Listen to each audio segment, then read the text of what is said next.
Thanks to Squarespace for sponsoring this video. If you want to move better and have more lower body freedom from squats to splits, you need to start training your flexibility, and it all starts in the hips. Get off of me. Today, I've got 5 stretches for you, how to perform them effectively and target every single range of the hips. But I want to know how you get on with these stretches. Pick a lower body position such as a squat or a pike and see how it feels. Give these stretches a go, retest afterwards, and let me know how you got on. Leave a comment in the comment section down below.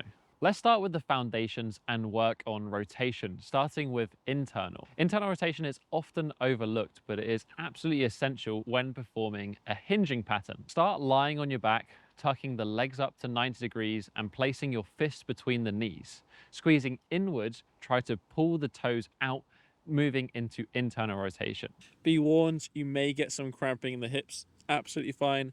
Shake it off. Try again. We're going to try and pull those feet out as wide as possible, holding for 10 seconds, repeating 3 times. Rest a little bit in between each effort. We're looking to be able to achieve a 20 to 30 degree angle between the shin and the center line. After you perform those 3 reps, let the legs drop down and walk the feet outwards. Then press with both hands the knees towards the center, and we have a passive stretch in internal rotation.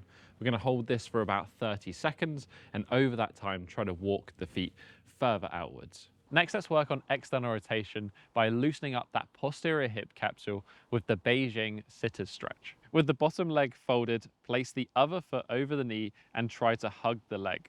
We're going to hold this one for 2 minutes, so spend some time feeling it out. As you hold the stretch longer, try to shift that shoulder down towards the ground and feel how it changes the stretch. If you're a little bit more flexible, then we can take this same concept and go to the pigeon. Start in an open position with the shin at just under 90 degrees. You're going to try and think about rolling the pelvis over, getting the rear hip leg down onto the ground. Again, taking a couple of minutes to do this on each side.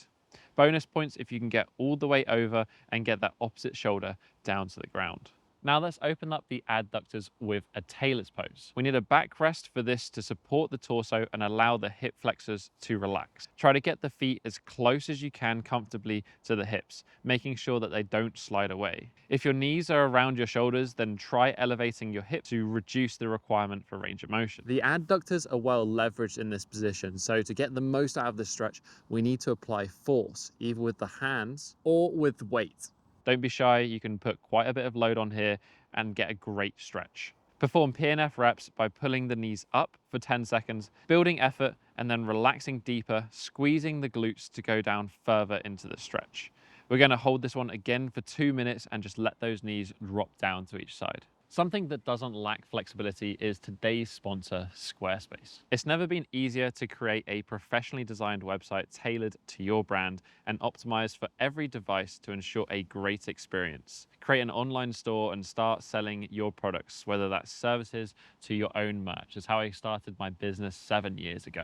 Like training, we want to be able to keep track. With end-to-end analytics, you can learn what works and build your business better. You can go to squarespace.com to start your free trial, and when you're ready to go live, you can use this link and save yourself 10% off your Squarespace website or domain. Let's lengthen the hamstrings with a squat to pike.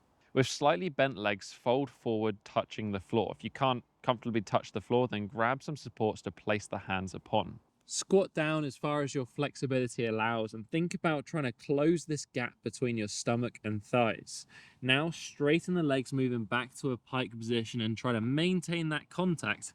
Pause for a few seconds, reaching the hands down into your max hamstring stretch. We're going to move backwards and forwards slowly for around 60 to 90 seconds, trying to feel those hamstrings loosening and you're able to reach deeper in the top position. Finally, let's work into extension with the bent leg hip flexor stretch that's going to unlock the quads and the hip flexors. The end goal is the couch stretch here, but let's start low and focus on the hip position. Wedge the knee close to the wall and support yourself with the hands. We want to flatten the back out and posteriorly tuck the hips to maximize the stretch over the quad and hip flexor. Then allow gravity to pull the hips down to the floor.